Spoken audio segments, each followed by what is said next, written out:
This is OwlUp, where learning happens in minutes, not hours. For a deeper journey, explore all our courses at owlup.co. Now, let's dive in.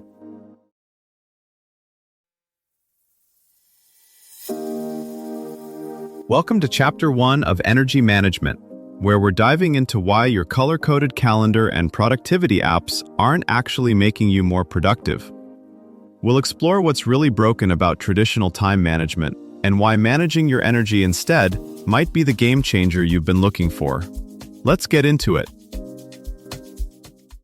You're probably wasting your best thinking hours on email. Research shows our brains are sharpest just a few hours after waking, yet that's when many of us are in meetings. Picture two mornings, one drained by inbox pings, one spent on deep work. Same clock time, totally different results. Most people try to fix their productivity by rearranging calendars, not by upgrading the battery that powers everything on those calendars. That's why you can color code your week, hit inbox 0, and still end most days feeling fried and strangely unaccomplished. The problem isn't your schedule, it's the mismatch between when you do things and how much usable energy you actually have. Look at your past week.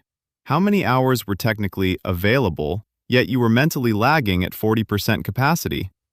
That gap is where traditional time management fails. Research from chronobiology and occupational health shows that your ability to focus, resist distractions, and make good decisions can swing dramatically in just a few hours. Two tasks may both take 60 minutes on paper, but in a low-energy block, one will cost you double the effort and produce half the quality. Think of your day in 3 types of hours: high stakes, strategy, coding, writing; medium stakes, planning, one-to-ones, problem solving; and low stakes, email, approvals, status updates.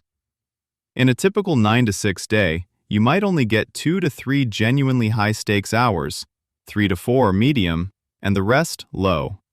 Yet many calendars reverse this, stuffing mornings with low-stakes work and pushing demanding tasks to 3 p.m. or later when error rates are higher and rework quietly expands a 1-hour task into 90 to 120 minutes of slog and silent frustration.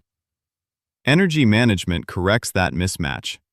Most knowledge workers still plan days like a Tetris game. Find an empty slot, drop a meeting in, repeat. Energy management starts from a different question. What can my brain and body actually do well at 9:30 a.m. versus 3:30 p.m.? The science says, not the same things. Across studies, people's capacity for complex reasoning, error detection, and creative insight varies by 20 to 60% within a single day. That's not a small drift. It's the difference between "this is trivial" and "why is this so hard?" In one experiment, judges gave significantly harsher rulings just before breaks than after. Same laws, same cases, different energy states. 3 levers matter most. 1. Biology, chronotype plus cycles. Roughly 80% of adults fall into morning better or evening better types. Add ultradian rhythms, 90 to 120-minute peaks and dips, and you get a repeating pattern. About 60 to 90 minutes of strong capacity, followed by 20 to 30 minutes where quality quietly drops. Pushing through those dips doesn't double output, it increases mistakes and rework. 2. Task type fit. High-stakes work, architecture decisions, hard bugs, original writing, can demand 2 to 4 times more cognitive resources than routine updates. A 45-minute design review at 10 can replace 3 meandering 60-minute reviews held at half across a week, just because the thinking is cleaner and the decisions stick. 3. Recovery inputs. Micro-recoveries, 5 minutes of walking, a snack with actual protein, 2 minutes of slow breathing, shift physiology in measurable ways. Higher HRV is associated with better adaptability. Short breaks spaced every 60 to 90 minutes can keep HRV from crashing across the day. The NASA NAP study, 26 minutes to 26% alertness bump, is one extreme example. The same principle applies to smaller resets. Now contrast two schedules with the same 8.5 hours. Schedule A, 9 to 12 meetings, 12 to 1 lunch at desk, 1 to 4 real work, 4 to 5:30 email. Schedule B, 9 to 11 deep work, 11 to 12 meetings, 12 to 12:30 real break, 12:30 to 2 medium stakes work, 2 to 3 low stakes admin, 3 to 5 focused but lighter creation. Total time is identical, 510 minutes. Yet teams that adopt patterns like B routinely see 10 to 20% more throughput and fewer defects because they stop spending peak energy on low-stakes tasks and stop attempting high-stakes work in physiological brownout periods. At one SaaS company, a 12-person engineering squad ran a 4-week experiment. 10 to 12 was reserved for high-stakes work, 14 to 15 for low-stakes tasks. No extra hours, just rearranged. Their metrics? Code review turnaround dropped from 26 to 17 hours.